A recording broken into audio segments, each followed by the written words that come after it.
It's a good win for us Saturday. As we said, everything that we talked about in the post game was accurate. Defense played very well. Offense was efficient in what our game plan was, what we accomplished in order in taking care of the football and making a few big plays in the throwing game. And we were really good in the kicking game. Ty Linder had a great plan, and we had great coverage in our units and had good returns. Punter was really effective, and our kicker made his field goal. So we were good in that game. We got our work cut out for us this week, playing the best team in the league. Baylor's pretty much had their way with everybody they've played this year. I think that's true. Everybody would agree with that. So quarterback's very good. He's as accurate as I've seen in this league in 4 or 5 years, including the guys that came through this league and are playing in the NFL right now. They got depth at running back, speed at receiver. Offensive line is good in what they ask them to accomplish in the game. But the biggest surprise, not really a surprise, the concern for us is their defense. Very athletic. They got several guys on that team that can play in the NFL, in our opinion. They run to the ball, they make plays, they tackle, they play with a lot of energy, and they're aggressive. They're also good in the return game. Number 42 for them has done it for a number of years and has been very effective. So very deserving of being third in the country or fourth, wherever they're ranked in the country, as high as they are. And a lot of credit goes to them, so it should be a lot of fun Saturday night. Mike, why do you think you guys, if you could boil it down, you guys and Baylor both play a really good brand of defense in a league where we thought that was not possible anymore? Strictly the upperclassmen and the experience that are returning, or schemes and things that? Yeah, for me, it's hard for me to speak for Baylor other than I see more athleticism on their defense. Their schemes are very similar to what they've done there in the past. Phil Bennett's been there for quite a while. I think they've improved and recruited players that get to the ball faster. That's just an outside guy looking in. For us, it would be the same. We're more athletic and we're more aggressive on defense than what we have been in the last 3 or 4 years, and our players have bought into it, and they're consistent in their play each week. It's given us a chance. A few years ago, everybody in the conference most everybody was pretty happy to just try to outscore other teams. You guys don't have that mentality anymore. I mean, it seems like we don't have that luxury right now. Yeah, Baylor has that luxury. They've again had their way with everybody they've played, and we're not in the situation they are offensively this year. We've had to try to be more consistent in how we played with our defense and our kicking game, and so our approach is a little bit different this year than compared to what it has been the last 3 or 4 years. Kansas State actually did the best job of slowing them down. What did K-State do?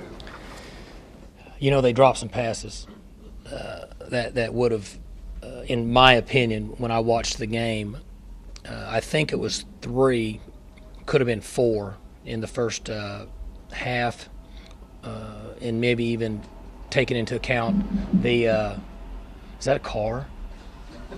Like somebody drove a car up here. It's a gator. They dropped some passes in the game to keep it from getting a little more extended than what the other games have been. Mike, you saw a great offense at your place in 2011, as good as anybody. You played on a great offense in college with all the guys you were with. You're seeing a great offense now with Baylor. Have they found a better way to skin a cat to average 62 yards a game, or are they doing what they've always done, which is way better than they've done in the past? You have to ask them. It's hard for me to speak to what their thoughts are, but from an outsider looking in, the plays they're running are very similar to what they did 4 or 5 years ago. They have faster guys doing it that can catch and run, and their quarterback's really, really accurate. And for that reason, they're scoring a lot of points. Their philosophy's good, but I don't see a lot of difference in what their goal is offensively. Their quarterback's really accurate. He throws really nice passes, and when they catch it, they don't catch it and fall down. They catch it and run in the end zone. 2 points a game sounds like science fiction or something. It's a lot of points. They're deservingly. You can talk about them just like you did all the other offenses that have been in this league that have run up big numbers, and the 88 team, whatever one, they deserve to be in that conversation.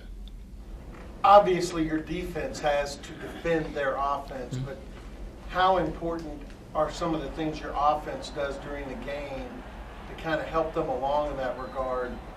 I mean, I know you don't want to go ball possession like maybe K-State did. That's not your philosophy or your personality, but certain things your offense has to do Saturday to help the defense be successful.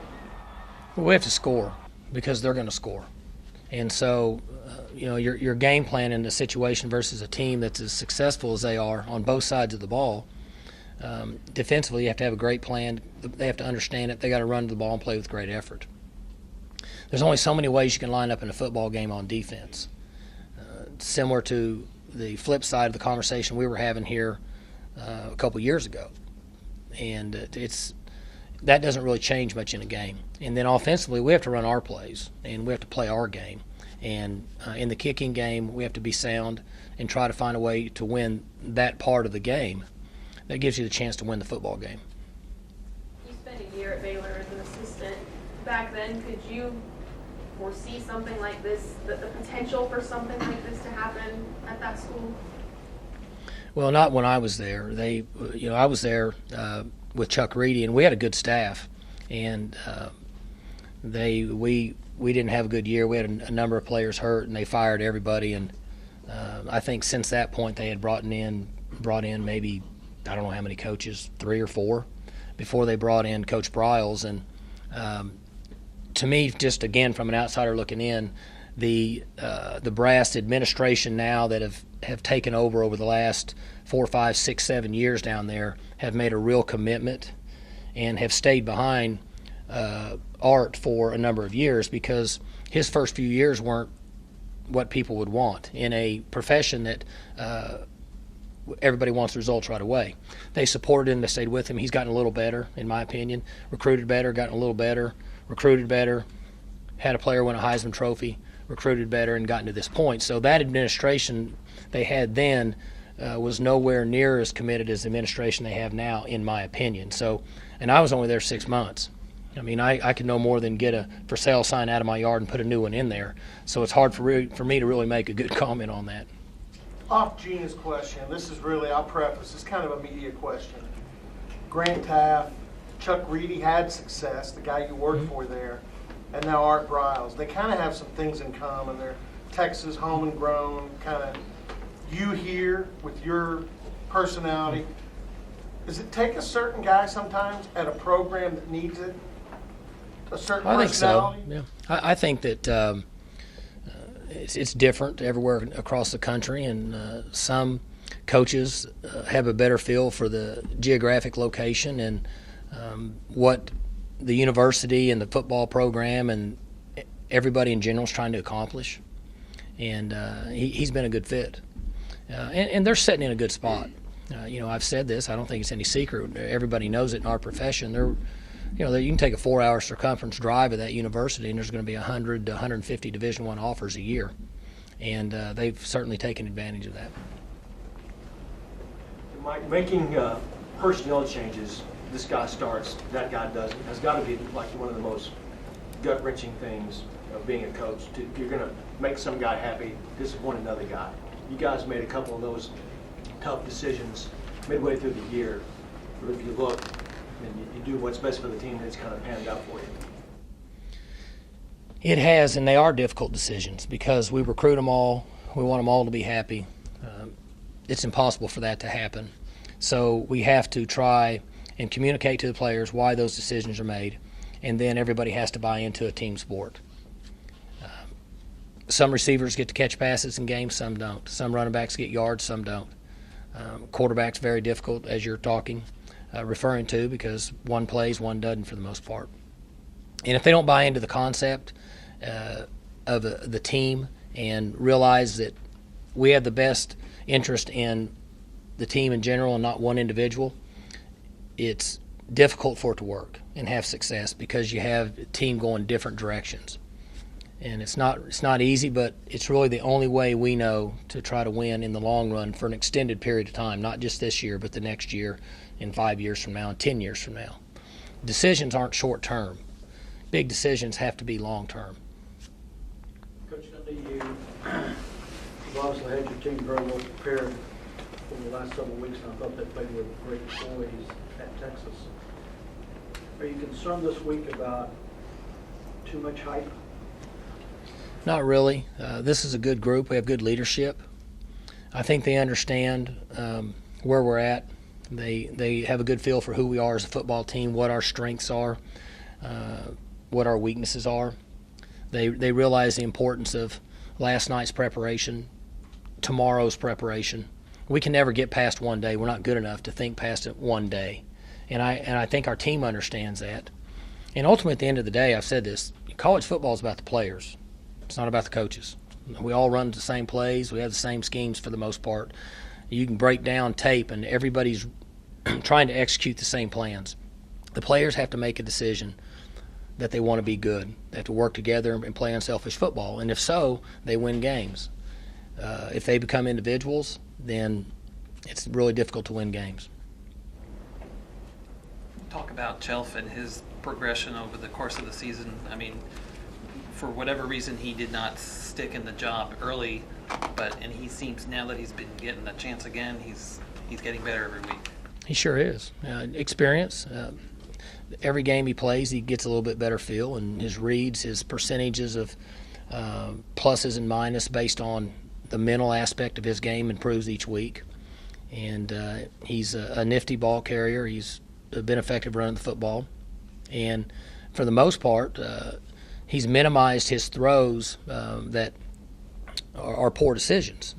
And he's still, he had 2 or 3 of them in the last game, but so does everybody else. But for the most part, he's been very effective in understanding our game plan and trying to get what we want accomplished to ultimately win the game.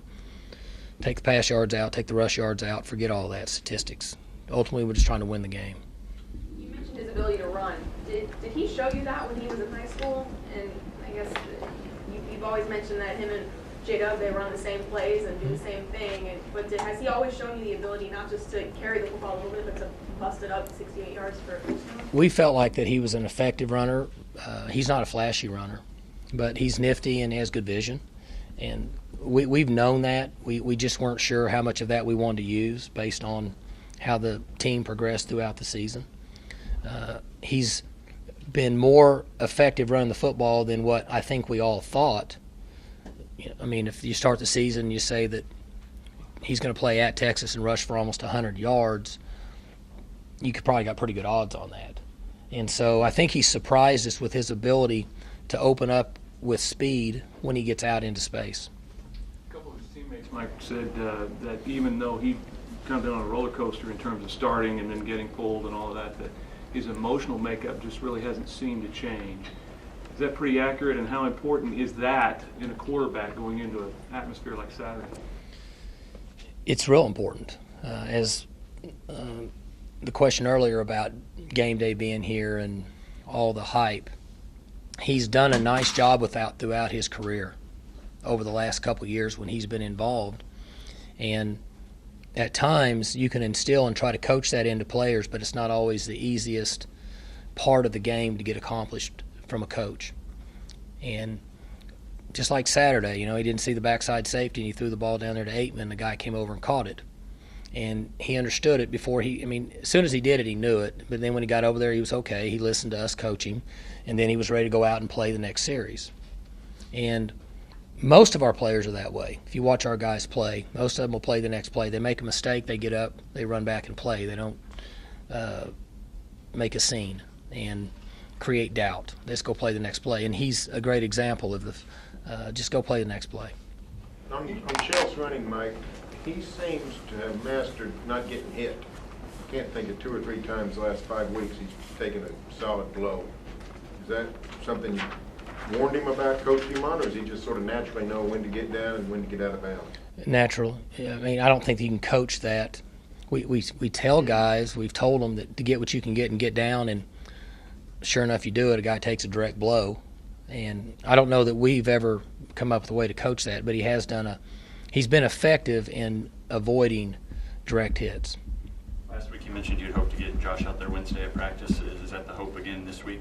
Well, I don't want to talk about any injuries with any of the players.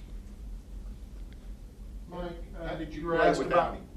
It looked like I mean, We played okay, but we'd be better with him. The guys that stepped up made some plays for us, and we were effective. But when you have a player that can change a game like he can, you're certainly going to be a better team with him in there.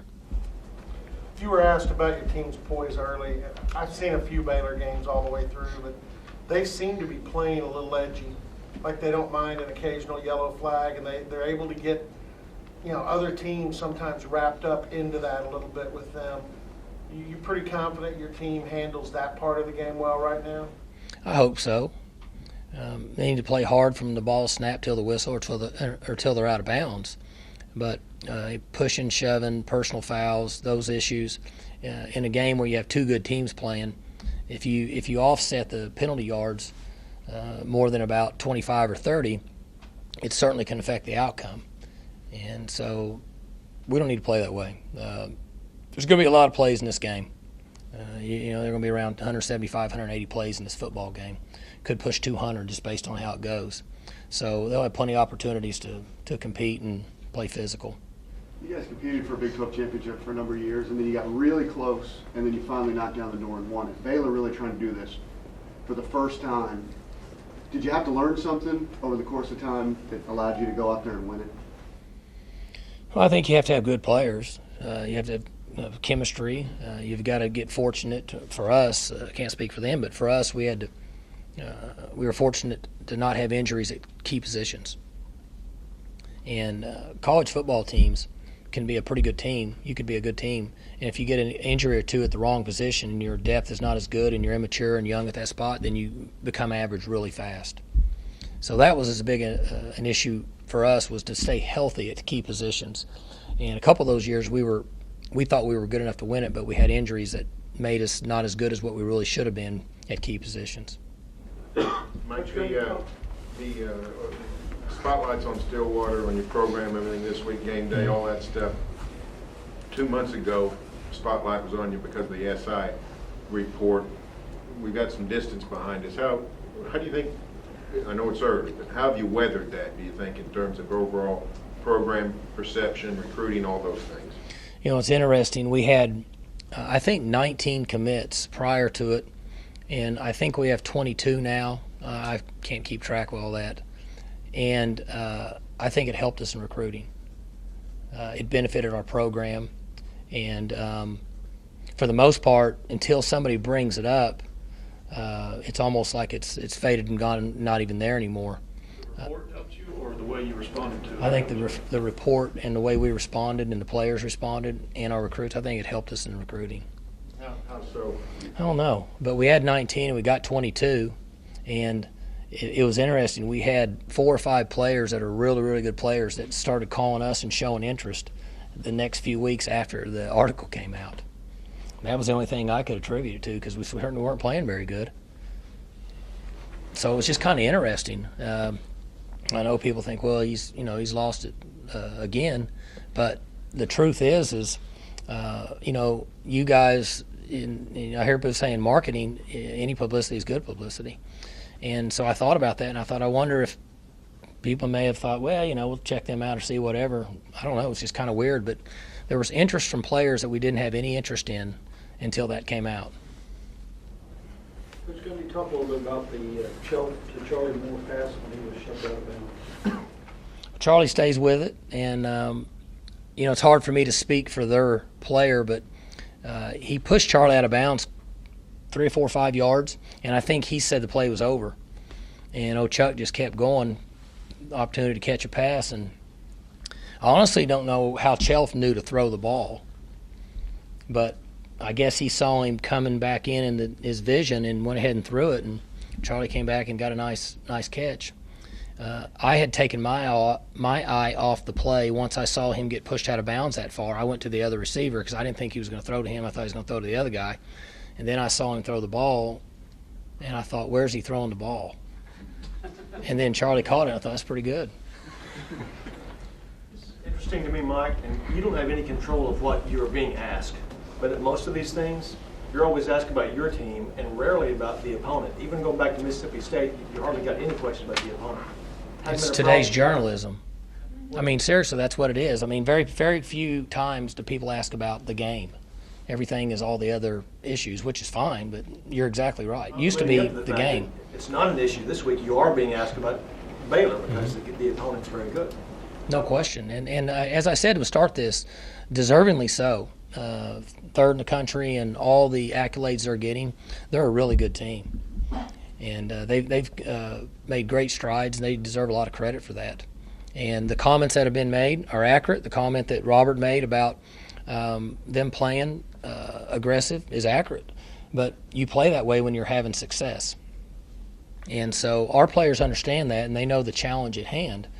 And I'm confident that our team will practice well this week, and they'll be excited about playing in the game. I'd like to ask a question about Baylor also. You got it. They averaged 61 points, 70 yards. If they walk out here Saturday night with those averages, win or lose the game, will you be surprised that they were able to do that against your defense? Well, I think our defense is a good defense and consistent. And I'll be surprised because if they walk out here with 61 points, that means we've lost. I don't think that we can score 62 points. Maybe we can, but chances are that if you look at what they're giving up compared to what we're giving up, and you try to figure those numbers out, it gives them the advantage based on total number of points scored. So if we give up 61, then it'd be hard for us to win the game. So I plan on winning the game, just like I do every other game. So would that surprise me? Yes. But we would never think or approach the game any other way. If you were to ask Coach Briles the same question, I think he'd probably say the same thing. He would think if we give up 60 points, we're probably not going to win the game, because that means the other team would really have to be rolling to score more than 60 points. You were a quarterback, coached quarterbacks, coached offense. I kind of think you like to study quarterbacks and see what different guys look like. Give your assessment of Petty. I said it earlier. He's as accurate a thrower that we've had in this league going back 4 or 5 years, and there's a number of guys that are still playing today at the highest level. And I don't look into the draft, and I don't have a clue what the NFL ratings are on quarterbacks. My opinion, and the guy's very good and he's very accurate. I don't even remember. Was he a highly touted guy out of Midlothian, or? There were people that mentioned his name, but highly touted, I guess referring to stars. I'm going to guess not as many as what he's playing or the level that he's playing at today. I mean, he's a 5-star guy now. I don't know what he was when he came out. Have you guys changed the defensive culture around here? Played well in 11. I thought so-so last year, really good this year. Got a ways to go, Barry. I'd mentioned that I think we've started to change the tradition in football at Oklahoma State over the last few years. But we're just kind of the tip of the iceberg on defense, because we haven't been as consistent, certainly not like this season, but we played okay a couple years. Probably were better than what people thought, because statistically it was unfair because of the way we played on offense. We never really gave the defense a chance to have success statistically because they were on the field the entire time. But this year, I like our approach. I like our coaching. And I think that they've started to show signs of being a good defense. But it takes a number of years in order to really create or make people think that you're where you need to be consistently on defense. Is it difficult to evaluate your defense without statistics that you think are telling, like in those times when defense didn't get on the field much? You talking about years ago? Yeah. Well, there's no question. We would score and be off the field in a minute 50, and they'd be right back out there again. And so it's just unfair to say, okay, they gave up 400 yards and 30 points when it could have been different. That was just our opinion. But there was times we played good on defense, and then there's times we weren't as effective in crucial times, particularly third downs. And we've improved in that area with this year's team. And that's why this game will be such a great challenge, because this team's been really good on third downs. You eager to see that if your defense is as good as they have played with the test of Baylor coming in here? Well, they're the ultimate test. I think they're the ultimate test for anybody in college football. That's my opinion, here and there. I will say that I think our defense is a good defense. We're through 10 games now, and the question came up after Game 4, Game 5, and Game 6, and I said, I think we're pretty good. We'll see how consistent they are as we run through league play. I think it's fair to say we have good defense now, and hopefully they'll continue to play well this week against, who's, I don't think there's even an argument, it's the best offense in the country, give or take. There's a couple of other schools out there. Florida State's running up some numbers, and I really watched them. Oregon's still running up some numbers. I don't get to see them much, but I would say they were safe to say they're in the top 2 or 3 in the country on offense. Coach Gundy, wouldn't it be fair to say that you've got a good defense even if you lose Saturday? Well, one, I don't ever talk about losing. But, again, I'm going to say again, I think we have a good defense. I think they play hard. They're very well coached. They're in the right spots. And they've been opportunistic, and we certainly wouldn't be in the position we were in right now if it wasn't for their play. We couldn't have made it through those weeks when offensively we were below average. Mike, when you lost to West Virginia, nobody's really talking about you for other jobs at that point. But you're back in the top 10. You think your name's going to get thrown around like it has been for several years now? I hope not. I think it'll settle down, and but I mean, our profession, it doesn't ever change, and it's easy to throw names around with what's out there. It just takes one person to put something online, and people jump on it. So we got great kids here, and this is as fun as I've ever had in coaching a group that's rededicated themselves for the most part when some people didn't think that they could perform, and it's been fun watching them mature and develop, and at times play better than maybe they really were. When you were hired, I think you said it was your Yankees job, and it might have been your Yankee job in 05. It really wasn't a Yankee job in 05. But it's getting sort of that way with the facilities and the success and the stuff you're building. Or 13, it's a Red Sox job. Yeah. Well, it changes year to year. Yeah. How much better is this job, this coaching job at It's a OSU great now job. than it was 8 years ago? It's a great job. You can base head coaching jobs on a variety of things. First off, we've taken the facilities that we have here to another level, especially since we finished across the street. I would doubt that there's a facility anywhere else in the country in proximity to their building that's easy to get to, that has the indoor facility, the practice fields set up that we have here. There may be somebody that's as good. I don't know how it could be better. So that made it a much better job right away, because we had issues here for a number of years with weather and lightning and not being able to practice during game weeks, and it was a real distraction for our team. Well, that's out the window now. So that's improved this job. We're able to recruit a broader base than what we would 6 or 8 years ago, which is a positive and is really good, but there's also some negatives to it that you have to play through that we were unaware of, that we found out as this went on over the last 2 or 3 years. But it's a much better job than it was, going on 10 years ago now for me. So. The negatives in recruiting, is that what you're talking about?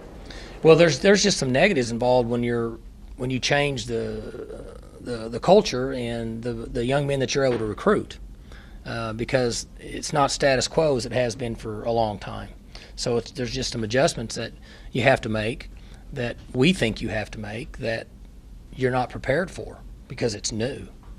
It's like being a head coach. To me, you're not prepared to be a head coach, or I wasn't. You learn on the run, and hopefully it works out for you. I mean, some guys may be prepared. I don't know that it's that easy. So, What could entice you to look at another job? not really anything. What enticed you to talk to Arkansas and Tennessee last year? Because they weren't. Well, as I said last year, I have to make sure that there's a 100% commitment and agreement with everything that we as a staff, or I think is the most and the best for our players, in order for me to go in a home and recruit and be 100% in it and get guys to buy in and have the team concept. Or I shouldn't be in homes recruiting, and I shouldn't be, for lack of a better term, in with the opportunity and sales pitch that we give in recruiting. Because if I don't believe it, then I shouldn't be in somebody's home trying to convince them to believe it. And that hadn't changed from the comments and remarks that I made about it last year. That's the same.